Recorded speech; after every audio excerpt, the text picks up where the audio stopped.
मेरे YouTube channel ज्ञान underscore share के सभी दर्शकों को मेरा सादर प्रणाम। आइए मित्रों, भगवान श्री कृष्ण की वंदना से आज का यह सत्र प्रारंभ करते हैं। हरि ओम वसुदेव सुतम देवम कंसचाणूरमर्दनम देवकी परमानंदम कृष्णं वंदे जगद्गुरु। ओम यं ब्रह्मा वरुणेन्द्र रुद्रमरुतः स्तुवन्ति देवैस्तवैः वेदैः साङ्गपदक्रमोपनिषदैः गायन्ति यं सामगाः। ध्यानावस्थे तद्गतेन मनसा पश्यन्ति यं योगिनो यशान्तं न विदुः सुरगणा देवाय तस्मै नमः। ॐ शान्ताकारं भुजगशयनं पद्मनाभं सुरेशं विश्वाधारं गगनसदृशं मेघवर्णं शुभांगं श्रीलक्ष्मीकान्तं कमलनयनं योगिभिर्ध्यानगम्यं वन्दे विष्णुं भवभयहरं सर्वलोकैकनाथम्। ओम श्री परमात्मने नमः। मित्रों, आज हम श्रीमद् भगवद गीता के 7वें अध्याय के 28वें श्लोक का अध्ययन करेंगे। अब तक हमने पहले जो प्रकरण चल रहा है, इस प्रकरण में भगवान ने कहा था कि मैं सब प्राणियों के भूत, वर्तमान और भविष्य को जानता हूँ, परंतु मुझे कोई भी नहीं जानता। वेदाहं समतीतानि वर्तमानानि चार्जुन भविष्याणि च भूतानि माम तु वेद न कश्चन। अब मुझे कोई क्यों नहीं जानता, इसका वर्णन अगले श्लोक में 27वें श्लोक में भगवान ने बताया था। इच्छा द्वेष समुत्थेन द्वंद्व मोहेन भारत। इच्छा और द्वेष से अर्थात राग और द्वेष से मोह उत्पन्न होता है, और उस मोह के कारण हम भगवान को भूल जाते हैं, भगवान की हम आराधना नहीं करते। हमारा जो इस जीवन का, मनुष्य जीवन का जो परम लक्ष्य था, उससे हम भटक जाते हैं, मोहित हो जाते हैं और हम इस संसार में प्रवृत्त हो जाते हैं। सर्गे यान्ति परंतप, सर्ग में अर्थात जीवन के प्रारंभ में ही हम मोहित होकर हम अपनी जो हमारा लक्ष्य है उससे भटक जाते हैं और हम संसार में लिप्त हो जाते हैं, प्रभु को हम भूल जाते हैं। अब इसके बाद अगला जो श्लोक है 28वां श्लोक हम आज यहाँ से शुरू करेंगे। तो ये तो बताया भगवान ने कि जो है कौन मोहित हो जाते हैं, लेकिन क्या सभी मोहित हो जाते हैं? तो ऐसा नहीं है। तो सभी जो मोहित नहीं हो जाते वो कौन कौन से हैं जो मोहित नहीं हो जाते, या मोहित न हो इसके लिए हमें क्या करना चाहिए, उसके बारे में ये 28वां श्लोक है। येषां त्वन्तगतं पापं येषां तु अन्तगतं पापं जनानां पुण्यकर्मणां ते द्वन्द्वमोह निर्मुक्ता भजन्ते मां दृढवतः। येषां तु अन्तगतं पापं, जिनके पापों का अंत हो गया है, जिनके पापों का अंत हो गया है। जनानाम पुण्यकर्मणाम, पुण्य कर्म करने से, जिनके पुण्य कर्म करने से जिनके पापों का अंत हो गया है।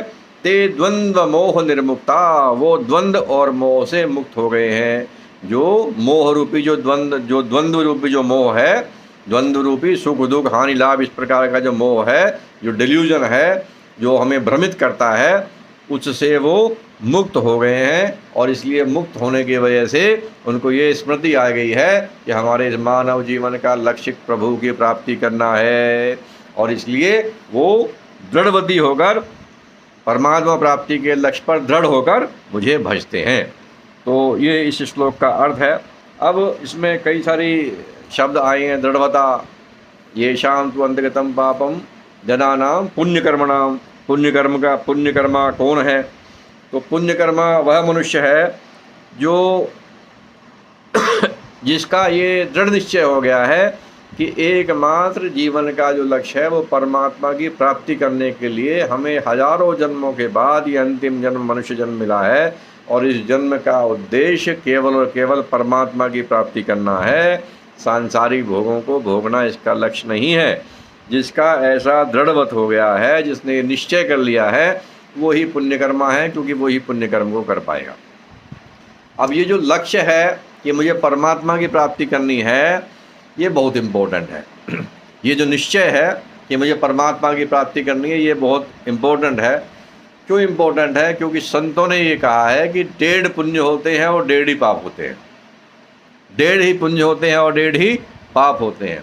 अब 1.5 पुण्य क्या है? 1.5 पुण्य में से 1 पुण्य है कि हमने परमात्मा की प्राप्ति का लक्ष्य बना लिया। भगवत प्राप्ति का लक्ष्य पर हमने निश्चय कर लिया कि हमारे जीवन का एकमात्र लक्ष्य परमात्मा की प्राप्ति है। तो यदि हमने ये लक्ष्य कर लिया और इस लक्ष्य पर हम दृढ़ता से टिके रहे, तो ये 1 पुण्य के बराबर है। क्यों है इसकी इतनी महत्ता? इसकी महत्ता इसलिए है क्योंकि ये जो लक्ष्य है ये स्वयं में होता है। स्वयं से अर्थात स्वरूप में, आत्मा के अंदर ही लक्ष्य होता है। और बाकी जितने भी हम सत्कर्म करते हैं, यज्ञ, दान, तप, ये सब जो कर्म करते हैं, ये इनका निश्चय होता है बुद्धि से। इनका निश्चय होता है बुद्धि से। और परमात्मा प्राप्ति का जो लक्ष्य का निश्चय हुआ, ये हुआ स्वरूप के अंदर, आत्मा के अंदर। तो इसलिए इसकी महत्ता बहुत अधिक है। तो इसलिए हमें सबसे पहला काम और सबसे इम्पोर्टेंट काम यही है कि हम अपने लक्ष्य को पहले बनाएं कि एकमात्र लक्ष्य जीवन का हमारा परमात्मा प्राप्ति है। यदि हम इस लक्ष्य को नहीं बनाते तो हमारा ये जीवन वेस्ट ही जा रहा है और हम आत्महत्यारे ही हैं। क्योंकि मनुष्य जन्म मिला, मनुष्य जन्म हम ये तो प्रतिक्षण प्रतिपल समाप्त होते जा रहा है। इसकी मृत्यु होती जा रही है, हर पल हमारी मौत हो रही है। ऐसा थोड़ी है कि हमें एक आयु के बाद ही तो हमें पता चलता है कि हमारा जीवन समाप्त हो गया। लेकिन सच्चाई तो ये है कि हर पल हम मर रहे हैं। Every single moment we are dying. इसका हमें पता भी है, लेकिन फिर भी हम इसको मानते नहीं। तो इसलिए भगवत प्राप्ति के लक्ष्य पर हमें दृढ़ रहना चाहिए। और यदि हम इतना काम कर लिया हमने, तो 1.5 पुण्य में से 1 पुण्य तो हमने प्राप्त कर लिया। अब इसके बाद में 1.5 पाप क्या है? 1.5 पाप यही है कि आपने परमात्मा प्राप्ति का लक्ष्य ना करके आप परमात्मा से विमुख हो गए, परमात्मा के सम्मुख ना हो गए, आप संसार में लिप्त हो गए। तो जब संसार में लिप्त हो गए तो 1 पाप तो ऑलरेडी हो गया, बाकी जो कर्म करेंगे वो तो आधे पाप है।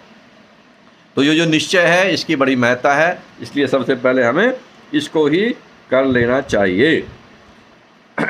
अब इसके बाद जो आती है इसमें कि भगवत का प्राप्ति का लक्ष्य होने से और क्या लाभ हैं।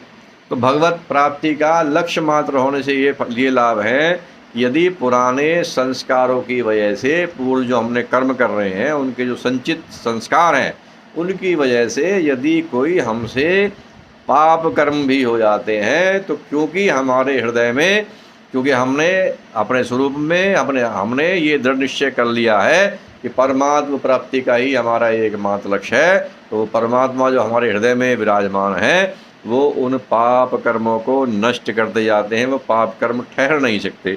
इसी को श्रीमद् भागवत में कहा है, विकर्म यच्चोत्पतितं कथंचित, विकर्म यच्चोत्पतितं कथंचित धुनोति सर्वं हृदि सन्निविष्टः। कि भगवान जो हमारे हृदय में बैठे हुए हैं, वो यदि हमारे पूर्व संचित संस्कार हुए कारण हमसे कोई पाप कर्म भी हो गए, तो उस पाप कर्म वो ठहर नहीं सकते, रुक नहीं सकते, वो भगवान के सामने नष्ट हो जाते हैं। तो इसलिए हमें ये निश्चय अवश्य करना चाहिए और यही सबसे महत्वपूर्ण है। अब जो द्वंद्व होते हैं, जैसे भगवान ने इसमें कहा है कि वो द्वंद्व और मोह से मुक्त हो जाते हैं। तो द्वंद्व भी कई प्रकार का होता है, सुख दुख हानि लाभ, इस तरह के द्वंद्व है। इसके अतिरिक्त एक द्वंद्व और होता है कि हमें भगवत प्राप्ति का तो हमने निश्चय कर लिया, पर हम कौन से साधन को अपनाएं। हम भक्ति योग के मार्ग को अपनाएं, ज्ञान योग के करें और या कर्म योग करें, या और कौन सा साधन करें, देवताओं की स्तुति करें, इष्ट देव की करें, परमात्मा ही करें। तो ये भिन्न भिन्न जो हमारे द्वंद्व हैं। तो इसका एक सरल सी बात ये है कि समग्र भगवान का जो ज्ञान है वो हमें तभी हो सकता है कि जिसमें भी हमारी निष्ठा है, जिस मार्ग में भी या जिस इष्ट देव में भी हमारी निष्ठा है, हम उस पर उसका तो अनुसरण करें, परंतु बाकी जो दूसरे लोगों की जो निष्ठाएं हैं, जिस पर वो चलना चाहते हैं, उनका भी हम आदर करें। दूसरों की निष्ठा का हम अनादर ना करें, उनका भी हम सम्मान करें, उनका भी आदर करें, परंतु अनुसरण केवल अपनी निष्ठा का करें, अपने मार्ग का करें, चलें केवल अपने मार्ग पर, परंतु सबके मार्गों का सम्मान करें। ऐसा करने से ही हमें ईश्वर की समग्र रूप की प्राप्ति संभव है। अब पुराने पापों के फलस्वरूप जो हमारे सामने विपरीत परिस्थिति आती हैं, और जो पुराने हमने पुण्य कर्म कर रखे हैं, उनके फलस्वरूप हमारे सामने हमारे फेवरेबल कंडीशंस आती हैं, अनुकूल परिस्थिति आती हैं। पुराने पुण्य कर्मों का फल क्या हुआ? हमें अनुकूल परिस्थिति मिलेगी, हमारे लिए वही काम, नया काम करना सहज होगा, इजी होगा। और पुराने पाप कर्मों का क्या फल मिलेगा? कि हमारे सामने प्रतिकूल परिस्थिति आएंगी। अब इसमें एक बहुत ही मज़ेदार बात है कि जब प्रतिकूल परिस्थिति आती है तो आम मनुष्य उससे द्वेष करता है, उससे बचने की कोशिश करता है, उसका अनादर करता है। और लेकिन संत जो है उस प्रतिकूल परिस्थिति का विशेष रूप से सम्मान करते हैं। मित्रों, प्रतिकूल परिस्थिति का विशेष रूप से सम्मान करते हैं, क्योंकि वो उनके लिए भगवत प्राप्ति का सबसे बड़ा साधन है। प्रतिकूल परिस्थिति उनके लिए अनुकूल परिस्थिति भी साधन है और प्रतिकूल परिस्थिति भी साधन है। वो दोनों को साधन रूप में ही इस्तेमाल करते हैं। अब कैसे करते हैं ये मैं आपको बताऊंगा। तो जब अनुकूल परिस्थिति होती है तो हमें भोग, ऐश्वर्य और सुख सुविधाएं हमें प्राप्त होती हैं, पर उसका खतरा क्या है कि हम उसमें लिप्त होकर रह जाते हैं। हम उसमें संसार में उन अनुकूल परिस्थितियों को भोगने से हम उसमें लिप्त होकर रह जाते हैं और हम उनसे भटकने की, हमें परमात्मा से भटकने की संभावनाएं बढ़ जाती हैं। और इसलिए सावधानी की बहुत अधिक आवश्यकता हो जाती है और आम इंसान कई बार सावधानी नहीं बरत पाता। तो जो पुण्य कर्म है, क्योंकि जो अनुकूल परिस्थिति आई तो इसका मतलब ये है कि पुण्य कर्म उसमें आपके खर्च हो रहे हैं। अनुकूल परिस्थिति को जब हम भोग रहे हैं तो पुण्य कर्म हमारे खर्च हो रहे हैं, ध्यान रखिए। और जब प्रतिकूल परिस्थिति को हम भोग रहे हैं तो हमारे पुराने पाप कर्म खर्च हो रहे हैं। तो इसलिए एक तो ये फायदा हुआ कि हमारे पाप कर्म नष्ट हो रहे हैं, और दूसरा फायदा क्या हुआ प्रतिकूल परिस्थिति का? पहला फायदा प्रतिकूल परिस्थिति का कि हमारे पुराने जो पाप कर्म हैं वो खर्च हो रहे हैं, खत्म हो रहे हैं, क्षीण हो रहे हैं। और दूसरा लाभ क्या है?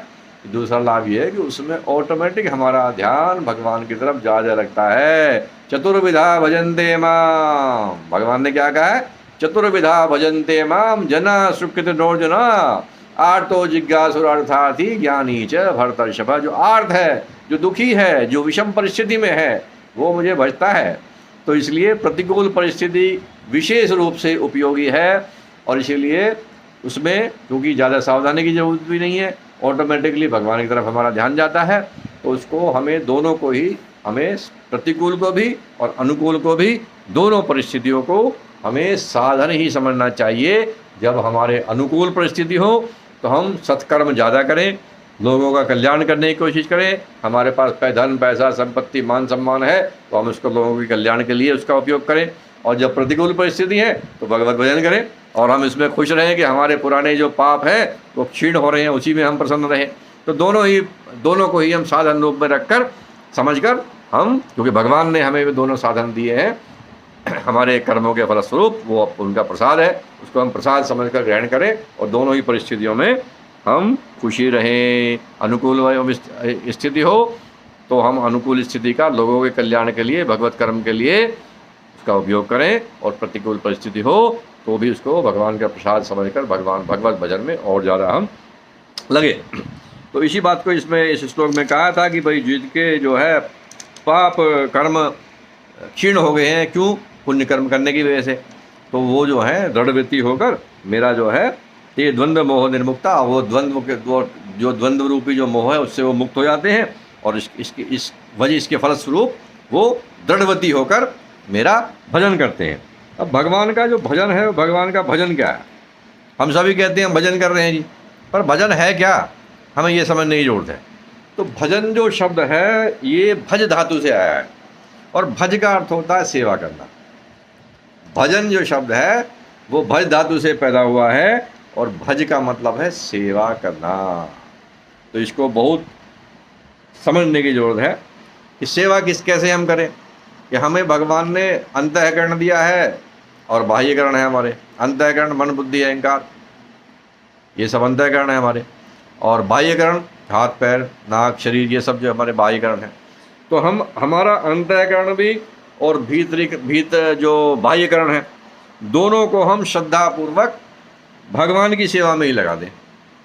भगवान का भजन अर्थात हमारे जितने भी अंतःकरण बाह्यकरण है, या जो भी हमें सामग्री मिली है, जो भी वस्तुएं मिली हैं, उनको हम ईश्वर की सेवा में ही लगा दें। इसी का नाम भजन है। अब ईश्वर की सेवा में हम कैसे लगे? तो बुद्धि से तो हम भगवान के तत्व का निश्चय करें। भगवान के तत्व का निश्चय अर्थात कि इस संसार में भगवान के अतिरिक्त किसी की भी सत्ता नहीं है, केवल ईश्वर तत्व ही है। बाकी किसी की भी कोई स्वतंत्र सत्ता नहीं है, केवल ईश्वर ही ईश्वर है, परमेश्वर ही परमेश्वर है, बाकी कुछ भी है नहीं, बाकी सब मिथ्या है, झूठ है। और मन से क्या करें फिर? कि मन से भगवान के गुण का, भगवान के प्रभाव का, भगवान के स्वरूप का, भगवान के लीलाओं के रहस्य का, इन सब का हम चिंतन करें। किससे? मन से। तो मन से हम भगवान के स्वरूप का, भगवान की लीलाओं का, भगवान के विग्रहों का, उनका हम चिंतन करें। और बुद्धि से हम भगवान के भगवत तत्व का निश्चय करें। और वाणी से क्या करें? वाणी से हम कीर्तन करें, गुणों का कीर्तन करें। सिर से क्या करें? सिर से भगवान को नमस्कार करें, प्रणाम करें। हाथों से क्या करें? उनकी पूजा करें और दीन दुखियों के रूप में उनकी सेवा करें। जो भी दीन दुखी हो उनकी हम सेवा करें। पर सेवा किस भाव से करें, ये बहुत इम्पोर्टेंट है। सेवा किस भाव से करें, इसमें हम अधिकतर गलती करते हैं कि दीन दुखियों को हम परमात्मा स्वरूप समझकर उनकी सेवा नहीं करते। दीन दुखियों को हम हीन समझकर उनकी सेवा करते हैं मित्रों। यहाँ सबसे बड़ी त्रुटि हो जाती है। दीन दुखियों को हमें हीन समझकर उनकी सेवा नहीं करनी है, क्योंकि उनके अंदर भी वही परमात्मा तत्व विराजमान है जिसकी आप सेवा करने जा रहे हो। जो आपके अंदर परमात्मा है, जो सब प्राणियों के अंदर सब परमात्मा व्याप्त है, वो ही परमात्मा उन दीन दुखियों के अंदर भी है। उस दीन दुखी का रूप समझ लेकर वही परमात्मा आपके सामने आए हैं, तो आप उनकी सेवा करें तो उनको परमात्मा का ही स्वरूप समझकर उसी भाव से, उसी श्रद्धा भाव से आप उनकी सेवा करें, उनका भजन करें, तब आपको उसका उचित फल मिलेगा। वाणी से क्या करें? तो वाणी से उनके नाम का कीर्तन करें, सिर से नमस्कार करें, हाथों से उनकी पूजा करें, दीन दुखियों की आप सेवा करें। नेत्रों से उनका जो विग्रह है उनके दर्शन करें, भगवान के दर्शन करें। पैरों से क्या करें फिर? पैरों से जो तीर्थ धाम है आप वहाँ जाइए, मंदिरों में जाइए, तो पैरों से भी वो भी भगवत कार्य ही है। तो इस प्रकार से हाँ, ये अगर हम ऐसे अपने अंतःकरण से भी और बाह्यकरणों से भी सब से हम ईश्वर का भजन कर सकते हैं। तो भजन का ये व्यापक अर्थ ये है। अब इस श्लोक में 3-4 बातें विशेष रूप से आई हैं कि क्या क्या आई हैं? येषां त्वन्तगतं पापं जनानां, येषां त्वन्तगतं पापं जनानां पुण्यकर्मणां ते द्वंद्व मोह निर्मुक्ता भजन्ते माम दृढ़वतः। कि दृढ़वती होकर मुझे कौन भजते हैं? जिनके द्वारा पुण्य कर्म किए गए और पुण्य कर्म के फलस्वरूप उनके जो द्वंद्व रूपी जो मोह थे वो नष्ट हो गए और उनको स्मृति आ गई कि हमारा जो मानव जन्म है ये भगवत प्राप्ति के लिए व्यवहार, उस पर वो दृढ़वती होकर उस अपने उद्देश्य में वो सक्रिय हो गए, लग गए। तो अब भगवान के भजन का जो दृढ़ संकल्प है कौन कर सकता है, ये सवाल उठता है। तो उसका उत्तर इस श्लोक में दिया है कि भगवान के जो भजन है उसका दृढ़ संकल्प कौन कर सकता है, कौन अपने निश्चय पर अटल रह सकता है। तो सिंपल है, जो पाप मुक्त प्राणी है वही कर सकता है। जिनके पाप मुक्त हो गए हैं वो कर सकते हैं। पाप मुक्त कैसे होंगे? पाप मुक्त होने का साधन क्या है, तरीका क्या है? तो पाप मुक्त होने का सीधा तरीका है पुण्य कर्म करो। तो पुण्य कर्म करो तो आपके पापों से आपको मुक्ति मिल जाएगी। पाप मुक्त होने का फल क्या है फिर? जब हम पाप मुक्त हो जाएंगे तो उसका फल क्या है? तो द्वंद्व मोह से मुक्ति मिल जाएगी। जो द्वंद्व जो है, जो ड्युअलिटीज़ हैं, जो हमें कंफ्यूज करती हैं, भ्रमित करती हैं, हमें समझ में नहीं आता कि हम ए ऑप्शन चूज करें या बी ऑप्शन चूज करें, उस सब से हमें मुक्ति मिल जाती है। और द्वंद्व मोह से जब मुक्ति मिली तो उसका लाभ क्या है? तो द्वंद्व मोह से मुक्त ही ईश्वर चिंतन का निर्णय कर सकता है। जो द्वंद्व और मोह से भ्रमित नहीं होता, उससे मुक्त हो गया है, उससे ऊपर उठ गया है, वो ही ईश्वर चिंतन का निर्णय कर सकता है। और दृढ़ता से उस निर्णय पर वो अटल रह सकता है, तो ये उसका फल है। तो आज के लिए मित्रों इतना ही। भज गोविंदम, जय श्री राम।